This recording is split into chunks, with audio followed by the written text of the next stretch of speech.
আমরা এর আগেও আন্দোলন দেখেছি, কোটা আন্দোলন 2018 সালেও হয়েছে এবং 24-এর আন্দোলনে 18 সালে যেটি কোটার এক ধরনের সমাধান হয়, 24-এর আন্দোলন সেটি সরকার পতনের দিকে চলে যায়। মানে সরকার পতনের দিকে যাওয়াটা আসলে আপনি কেন বলে মনে করেন? সরকারের অব্যবস্থাপনা নাকি আপনারাই চাইছিলেন সরকার পতন হোক?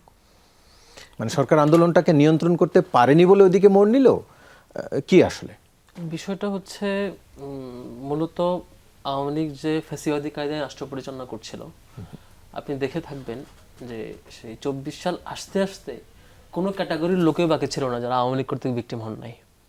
2006 সালে 28 অক্টোবর ছাত্র শিবির এবং সে সময়ের জামাত ইসলামের প্রতি আওয়ামী লীগের লগি বইটা দিয়ে আক্রমণ করে শুরু করে তাদের সেই মানে কাউকে ভিকটিম বানানোর যে খুব বাজে অ্যাপ্রোচে ভিকটিম বানানো, কাউকে আহত করা, মেরে ফেলা, হত্যাকাণ্ড, এই ঘটনা 28 অক্টোবর শুরু করে 2006 সালে।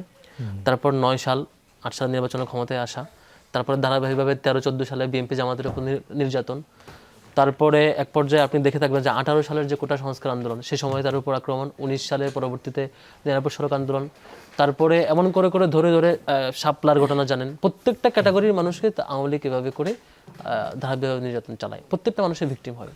ঠিক কোটা সংস্কার আন্দোলনে যখন এটা স্বাভাবিকভাবে কোটার আন্দোলন ছিল, একটা পর্যায়ে যখন ঠিকই আওয়ামী লীগ ভিকটিম করা শুরু করে, শিক্ষার্থীদেরকে আক্রমণ শুরু করে ক্যাম্পাসগুলোতে, এই শিক্ষার্থীগুলো কারো ছেলে, কারো ভাই, কারো পরিবারের সদস্য, এই সকল ক্ষোভ একসাথে গিয়ে জমা হয়।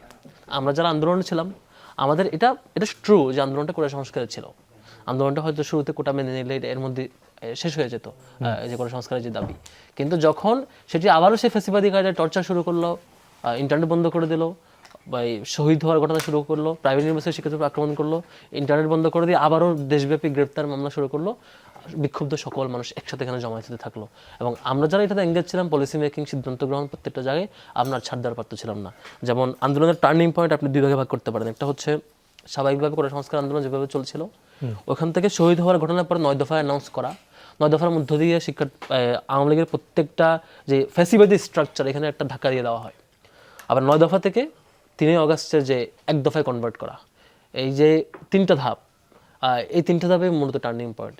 তো সেই জায়গাটিতেই মূলত আমাদের 9 দফার অ্যানাউন্সের মধ্য দিয়ে মূলত আমরা এটা সরকার পতনের যে আন্দোলন বা আওয়ামী লীগের ফ্যাসিবাদী স্ট্রাকচারের বিরুদ্ধে যে ঘোষণা, সেটাতে চলে যায় মূলত শহীদ হওয়ার মধ্য দিয়ে। যদি শাহাদাতের ঘটনা না ঘটতো, এই ধরনের টর্চারের ঘটনা না ঘটতো, হয়তো একটা পর্যায়ে এটা শেষ হয়ে যেত। এটাও হতে পারে যে এটা নিরাপদ সড়ক আন্দোলন বা অন্যান্য আন্দোলনে কোনো না কোনোভাবে শেষ হয়ে গেছে।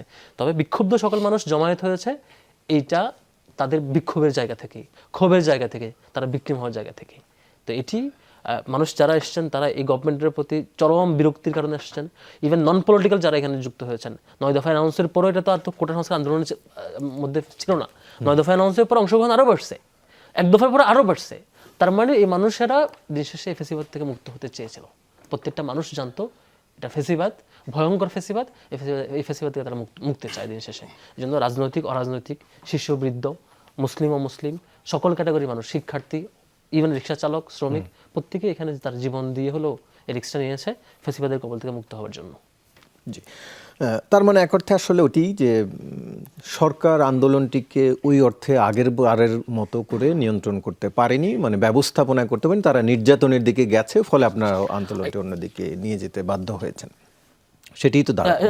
সেটি